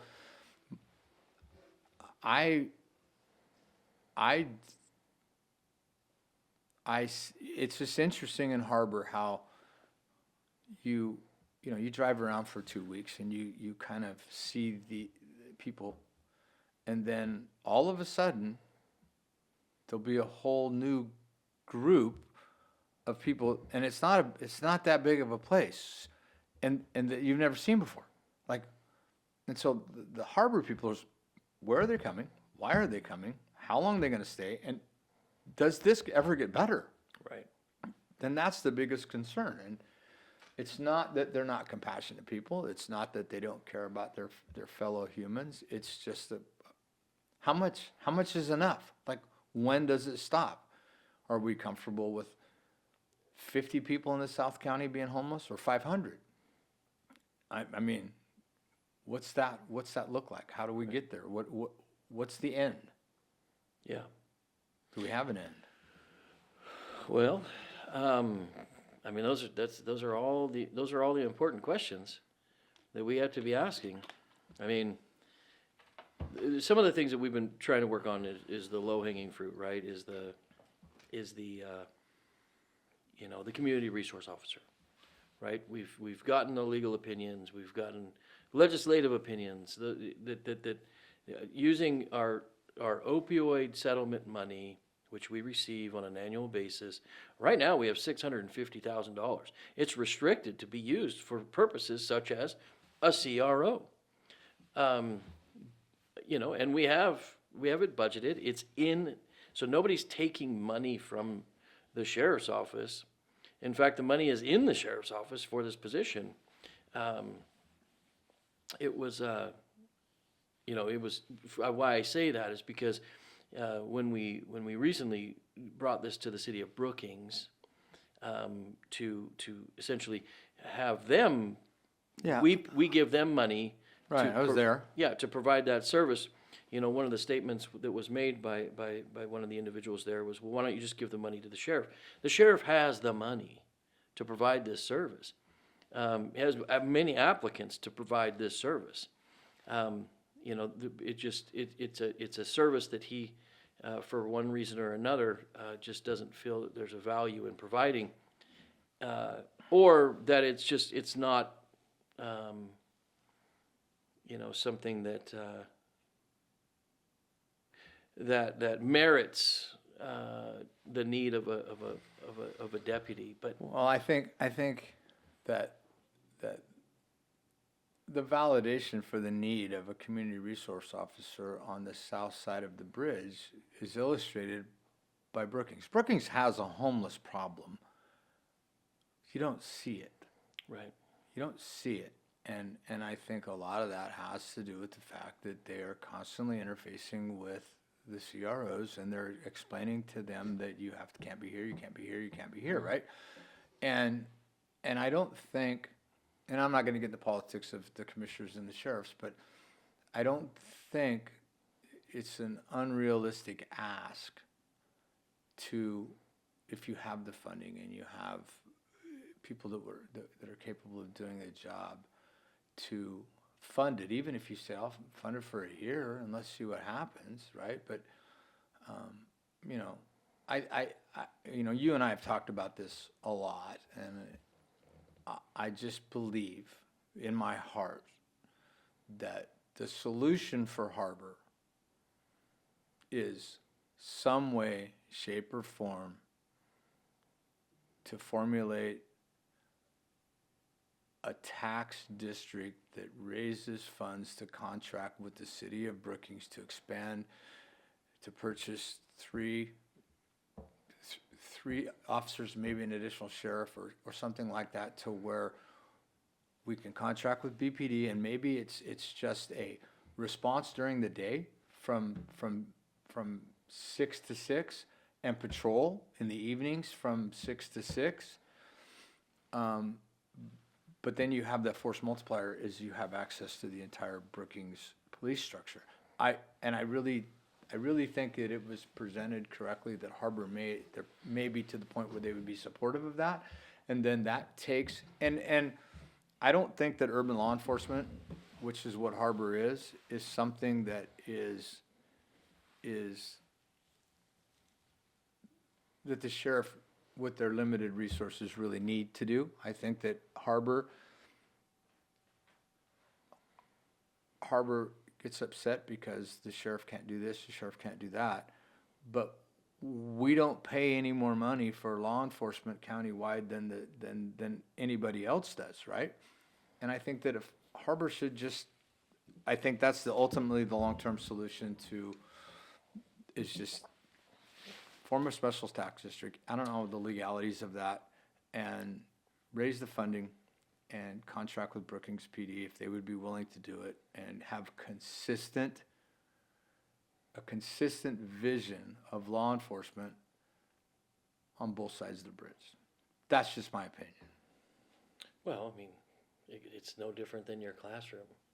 Yeah. Consistency and structure Right. are going to create so many answers. Now, they may derive some new problems to solve, but they're going to be better problems than the current ones. I'll guarantee that. Yeah. 100%. So, Now, I did want to add one thing, is on the workshop, the sheriff and lieutenant that were there were, you mean the lieutenant and the deputy? yeah, deputy, that were at the workshop. Uh-huh. I thought that they were informative. I thought that they were very engaged in what you guys were discussing, and I think that they had some insight that I hadn't heard, and so I thought they did a good job at the meeting. But I don't think it's fair to the county. This is just my opinion. I'm not speaking for everybody in Harbor. I just don't think it's fair to the county taxpayers, even though we have the largest urban area outside of the incorporated areas, to expect dominate law enforcement from limited budget to be spent in the South County without us contributing to our own protection. Understood. However, I would push back a little. First of all, I want to acknowledge, yes, 100%. Those two individuals, it was refreshing to have engaged law enforcement participation in a meeting. Very much. It's been 2 years, and it was very nice to have just good dialogue. And I think it was appreciated on all sides. So yes, I want to acknowledge that as well. However, on your next statement,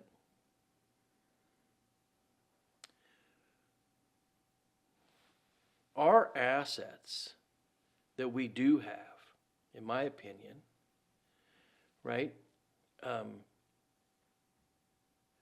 should be deployed where the demand is. Now, if for instance, the people in the city of Brookings pay the exact amount of county tax as the people in Harbor. 100%. 100%. 59 cents. Okay? 2/3 of our population live below Pistol River. Okay? That means that's where 2/3 of our entire tax base comes from. Right. But 2/3 of our resources aren't deployed there. Ever. I don't know the staffing numbers, but I don't either, because they're never provided. Those are the things that we've been asking for so that we can derive better solutions based on the demands. Right? When we tried to contract with the city of Brookings to provide patrol, right? We were looking at an opportunity so one of the things that we brought forward and it ended up, the jail commander tried to recall me for this was engaging in a discussion about contracting with the city of Brookings for providing public safety in an urban growth boundary of Brookings, right, which includes a harbor bench. And they were on board for the discussion. But one of the caveats to the discussion that they requested was provide us with the volume so we understand what it is you're asking. And then that never manifested. It ended there. They never received the data, so they could never move forward. Which I completely respect, because they're using data to make decisions. Right. That's what we're asking, is to use data to make funding decisions, because that is our primary role. Our primary role is policy, budgeting, and staffing. Right. But we can't do our job unless we're provided all the information that we request, even if that information doesn't seem valid to the person who needs to provide it. Right? Because it's not on them to determine the validity of why we need that information. We need it because we're the ones making the decisions on how to spend the limited amount of resources that we have. Didn't you win a court case over that? We did. Now we're going into contempt case on the 26th because he's refused to provide any of the information that the judge ordered. Well, let's go back to Harbor. Okay, sorry. That's okay. I guess I get a little pushback and frustrated because this isn't a controversial issue. But I will tell you that as a Harbor resident since 1995, I can tell you that this is not a new issue. This is an issue in the south of the bridge with an inadequate number of officers full time down there. This is not a new issue, right? And however it gets fixed, the community resource officer, I think, is a foundational building block to developing a strategy that addresses the concerns of the Harbor residents regarding the homeless population, and to be able to build a system that helps the people who are living on the street with ability to get resources, to find help, or to hold them accountable for actions that everybody else is going to be held accountable for. Yes. And I think that It's the first point of contact. Yeah, Contact. And I think that is a vital thing. And I will say at the workshop, what shocked me what started at the town hall was the Oregon Department of Transportation provided some eye-opening statements of the list that they provided on cleanup costs for the last 6 or so cleanups that they've done, and then explaining to us that we don't have a budget for that. Right. Like whatever we spend on cleaning up homeless camps on the right of way comes out of our general fund, so we're not fixing potholes because we don't have the money. And then to say we don't want people camping on we don't want that. We want the laws enforced. Right. And then telling us the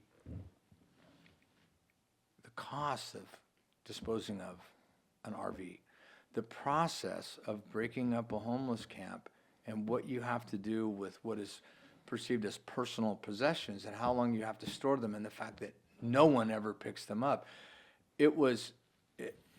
You could feel in their statements how they might be the most frustrated They of are. everyone that's involved with this. It might be ODOT is the most frustrated. And then my wife and I were talking about this the other day. So if you look at our little tiny corner of Oregon, and specifically the half mile from the bridge to Benham, the amount of money that's spent on cleanups there, extrapolate that problem throughout the entire state with the ODOT budget, and you start to realize why they're short of so much cash. It has to be an astronomical number statewide, the cost of cleaning up ODOT right-of-ways. Certainly.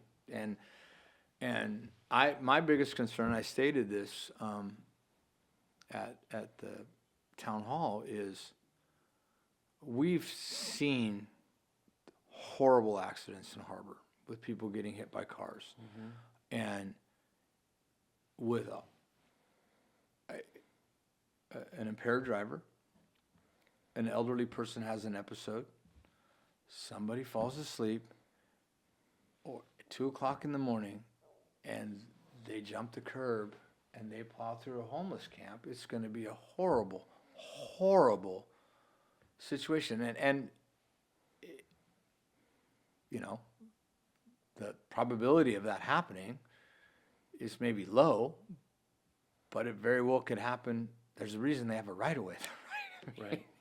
And it just dumbfounds me that for people who are choosing to live on the ODOT right-of-way should be told that you can't do that simply because it's a safety issue, which they already have the law. And in Harbor, you know, you and I have talked about this. There's the ODOT right-of-way, there's the McVeigh State Park, and there's that little parking lot at the mouth of the Windchuck on the north side. And the port would be its own entity, but that's the only public property. And Christie Fields. But that's on the other side of the bridge, right? Oh, the Windchuck Bridge? The Windchuck Bridge. I'm just talking about from bridge to bridge, right? Okay. Those are the only, and I'm certain that on that state park, they're going to enforce a camping ban down at 100%. and so the reason, if you got rid of camping on the ODOT right-of-way, there would literally be no place to camp in Harbor.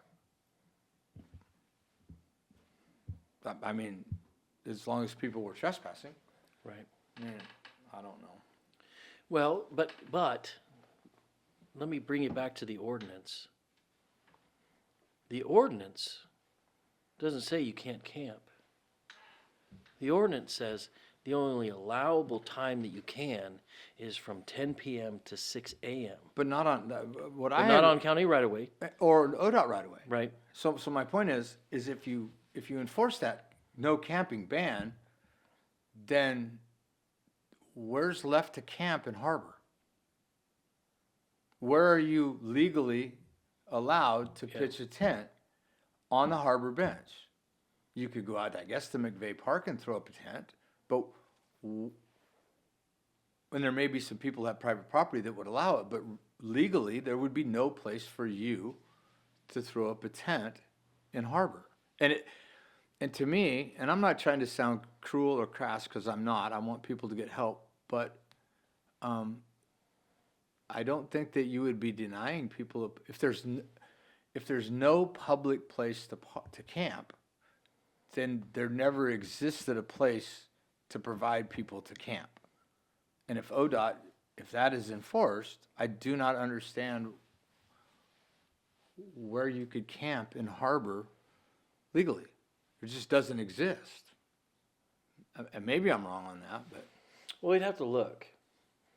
We'd have to look at the rules around that regard the right of way, because there are like some exceptions for overnight RV stays. well, I asked specifically at the town hall, the ODOT guy, Yeah. is camping allowed on the right of way? No, No. it is not allowed on the right of way. Right. And that would probably be a different description than a paved pullout that was designed to pull off there. Sure. Sure. But when they say on the right of way, you're not allowed to camp. And my whole thing is if people were trespassing on public property, on private property.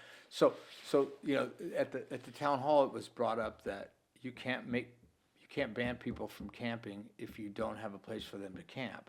But if there was never a place to camp to begin with, like in Brookings, right? They have public spaces. And I'm not trying to push the problem on Harbor. I'm just saying is legally you wouldn't think there would be any place to camp in Harbor if that particular stretch of road was being enforced for camping. Because all the bans. rest of it's private property. Yeah, We don't have any public property outside of exactly. the right of ways. Exactly. Yeah. No, I understand. Then that comes understand. back to our community resource officer, right? You can't camp here. Right. Right. It's like it's not the 24-hour rule. You can't camp here. Right. Right. And Yeah. that's not picking on anybody, because if you decided you were going to pull your camper off the side of the road right there and start they would tell you can't camp there. Sure. So Yeah. Well, can we go back and explore your initial, what you identified as the potential solution, which is creating some kind of district funding for Harbor? What would that look like in your eyes? well, I look at it. We have Harbor Water taxing district. Yep. Harbor Sand. Since 1995, I turn on my water. I have water. I flush my toilet. It goes away. I call Harbor Fire. They've had some issues lately, but they do a pretty good job. And so it's law enforcement. And that's, I think, generally because I think most people are fairly happy with Harbor Water, Harbor Sanitary. You know, the rates are low. They're pretty conscientious about what they do. I think that the Harbor Fire does the best with what they got. And they answer No, they're a calls. great response. Yeah. And the port, again, I extricate that off. That's their own little entity, but Yeah. And They've been making great strides too. yeah, and I think that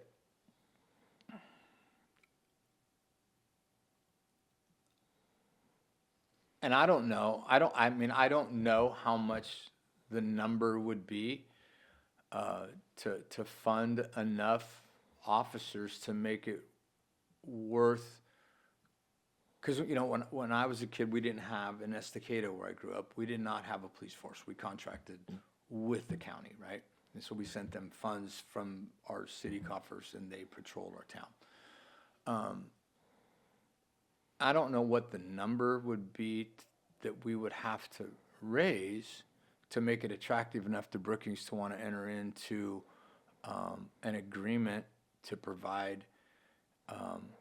And I'm always very impressed with Brookings PD, because you really can't drive through Brookings, not just on 101, but they have a very good visual law enforcement presence in Brookings. And they're very strategic about where yeah. they're in very high visible areas all the time. And I don't know if during the day in Harbor, if you needed to dedicate patrol during the day. Maybe you throw an officer out there. I think the need is in the evening for patrol. And I don't know if that's 3 officers, what that would be, and I don't know what the number would be. I just think that if, going back to what we talked about, as far as Harbor being positioned to really become an attractive place, law enforcement is the one area that needs to be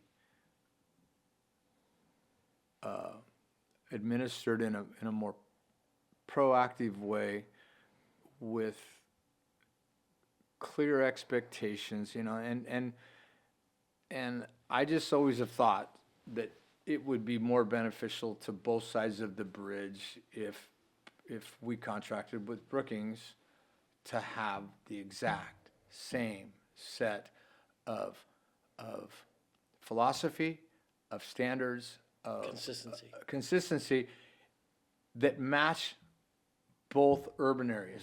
Because there's differences between Brookings and Harbor, but I would think from a law enforcement perspective, they're both urban environments, and I think that would be something that would benefit everybody. Now, I don't know if Harbor, traditionally, they're not very friendly to tax. No.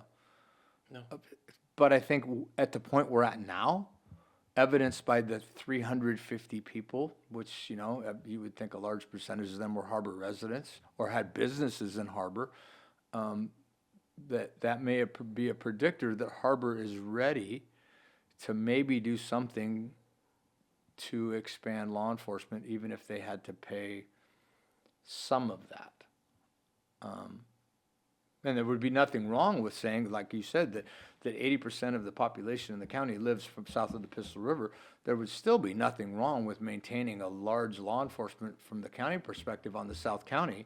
I'm just saying to supplement what we currently have, and it being Provide direct resource.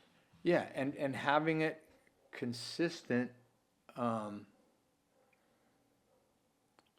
Consistently enforced. Yeah. Yeah, I get it, 100%. And I would bet you the one entity that would be extremely ecstatic about that would be the port. I would think. Certainly.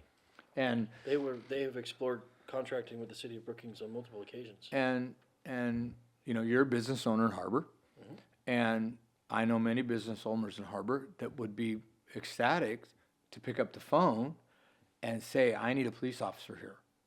And well, there's one on duty in Harbor on patrol, and there's 4 more in Harbor, and Brookings will be right there. Certainly. And I think that if that was demonstrated that was a possibility, or someone who lives on those little feeder roads that go up to the Harbor bench, or like, if I call, someone's going to come immediately. And I think Harbor might be ready for that. I really do. I think we've got to the point now where it's so bad that they might be willing to entertain the idea of doing that. And I don't know how to do that, and I don't know if it's legal. Yeah, I think it would be we'd be talking about is essentially creating a law enforcement district that would, it would have boundaries similar to Harbor Water or Harbor Sand, or, even Harbor Fire. And, you could use existing boundaries to establish essentially it's just about putting it in front of the people. And I don't know. Obviously there's a whole bunch more to it. Yeah. But education wise and et cetera, but the process itself, it's not so difficult that that the process should stop the exploration. Yeah, if you look at where your business is located, down to the RV park on the beach, there needs to be, from May until September, During tourist season, there needs to be law enforcement presence down there. Consistent. visual. Yeah. Yep. And I think that I just, It would be interesting to see how the harbor residents feel about that. Yeah. And I think that we would be surprised. And I think that, like my mother lives in Driftwood Estates, and they've always felt pretty insulated in there. Well, now, you know, people are now trespassing off of Gerdock Lane and just walking right through the trailer park. And people are getting them on the Ring cameras, kind of, some of them sometimes come into things. Well, now it's there. And, okay, so how would you feel if you saw that? And now well, one came through, my son lives on a private road, and he came out and he said, this is private property, you're not allowed to be here. And he got a big FU, right? Sure. Okay, so how would you feel? What's it worth to you to call and report this person happened right now, and in 4 minutes there'll be a police officer here to find the person, to have that conversation and trespass them on the spot? My son called the sheriff, and they showed up the next day.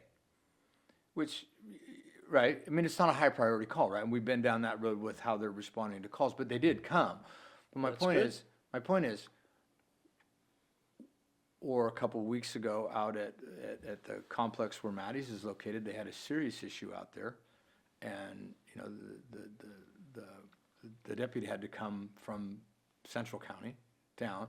Okay, what's that worth to you, people who live there or have businesses there, to call and say, look, there is a serious episode going on in the parking lot, to know that a police officer is going to be there in 3 minutes from coming across the bridge, or one that we've hired to patrol the harbor area? What is that? Is that worth $100 a year on your taxes? Is that worth that to you when it happens? I mean, Right. and maybe not. So, yeah, so it's to just suggest that the first thing is to form a committee, Yeah. you know, of concerned individuals in the community. And then the committee can do some exploration, even potentially do a survey, if you would like, to see if it's worth it. And Well, I think the first thing you'd have to do is the city of Brookings willing to entertain that sort of an agreement, and what would they require to make it acceptable to them to absorb that much urban area back into the, what would you require to be comfortable? right, And then back that cost up before you went and talked to people. I think you'd have to find out what Brookings had to say first, I think. well, we tried, Yeah, I know. and it didn't go very far. And I think that they would start with the same conversation. The first thing we need to know is what the volume of the current, what does the volume currently look like, so that we would know what we would need to be able to plan and prepare for. And I think that's where we're going to find a bit of a hiccup in the process. Doesn't mean it has to stop the process, Right. but it's definitely. I mean, I think if you feel confident that there's a desire, then I think that, you know, at minimum, we should be exploring that. Yeah, I think. You know, it's the largest unincorporated area in the state. And I mean, I don't know if you could, and I've seen these on the ballots before, where it's an advisory question yes, that only shows up on Yeah. harbor things, and say, would you support this to provide exactly this for this amount of time? Mm-hmm. And then there you go. You would know, right? we would know. Yeah, I think it. So as a taxpayer, Yeah, and as my mother, who is 83, it's only going to cost you 13 cents for every $1,000 of assessed value. My mother, who is very clearly representative of a whole big chunk of the population of Harbor, automatically feels that there's some tricky thing there going on, right? And so it would just be like, would you be willing to spend for your address, you know, $300 a year to provide this service? Like, that's what it would cost, and not, you know, so that way, If you had private security opportunities in your area, would you pay $100 a month Yeah. for that security? Yeah, just like that. Right. To provide, and this is what that would get Yeah. you. You would get response during the day, you would get patrols and response at night, and we would be, Sure. I mean, and I could be way off, but I think that it would be closer than people think. I think people are just so done with what's going on over there that they're willing to maybe finally make a sacrifice. And Yeah. you know, I'm proud to be a resident of the lowest tax county in the state of Oregon. I say that with pride, but at some point maybe you have to say, maybe I need to do a little bit more to make this situation a little bit better for myself or my investments. Sure. Yeah, no, I get it. I 100% get it. And it's worth exploring. I think that that's valid. What else? Oh, that's about it. Just, you know, What can we do better? as a county. Yeah. I think the feedback that I'm getting from people is the absolute commitment that you guys have to transparency is welcomed. And I think that if you guys can get the county to be completely transparent in everything that they do, so you can go to the very reluctant taxpayers in the county and say, this is how every penny of your tax dollars is being spent. Every single, this is exact, you paid $375 in county taxes last year. This is where every single penny of that was spent. I think that is mission accomplished, because that's what people want. They want to know how it, what I've received, similar.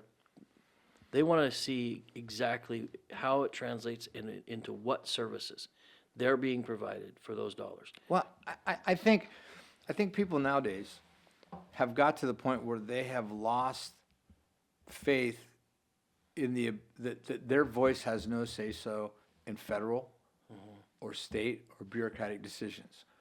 So the only place that they have left to express is local.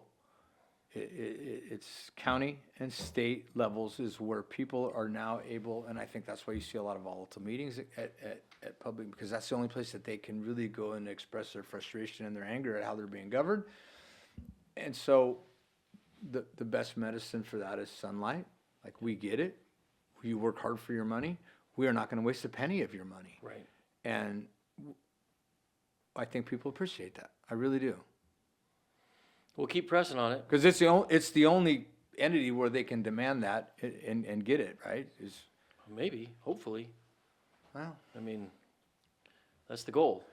That's the goal. Because part of the philosophy in the entire time when we were even trying to put forth the very first levy was, if we explain, and part of the reason why we were asking for so many data metrics, if we can explain everything, the good, bad, and the ugly, people will be willing to accept the good, bad, and the ugly if they 100%. understand what it currently is. yeah.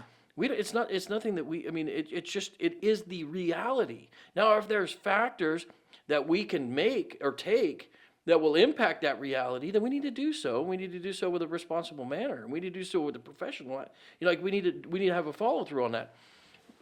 Not an excuse derived out of historic preference, but what we can do, what we have all the capability of doing, is and what we should be, it should be fundamental in our process, is being able to explain what services you're going to be provided for the taxes that you are paying for those services. And all the other buckets of money that you guys get Sure. dumped on your lap, where does all of that Right. money go to? So we get this money from the federal government, and this is exactly where it's spent, and the tangible benefit that you can see is right here.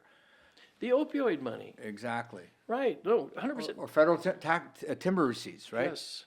And I think that sunlight is something that the county has needed for a very long time, very long time.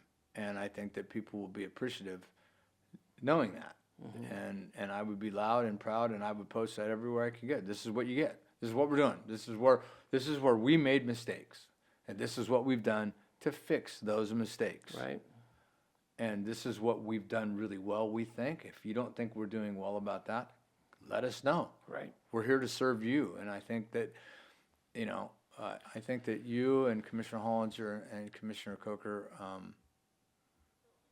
I appreciate the fact that you genuinely are invested in providing the residents here with the best services under the circumstances of being broke. And making hard decisions is not popular. No. Making hard decisions that upset things the way they've always been done, it makes enemies. And I appreciate you guys weathering that storm. Well, thank you. Yes, I agree. I actually think that people will feel a sense of pride in knowing that what we're able to provide with the 59 cents on the 1,000, to put that into context, right? Yeah. 59 cents on the 1,000 for our county budget, for what the county taxes that we receive from property taxes from our local citizens, is just over $2 million. It's like $2.2 million. It barely covers our assessor's office to receive those taxes, let alone the rest of the services. So when people have a full grasp of understanding, now I should say there's a lot that goes into that, but I mean, when you talk about, people would be proud that we are trying and operating on a level to provide services to our citizens at the level that we are with the funding that we do have. What I think, though, the benefit for that is when you can clearly delineate how every penny is spent with no curtains.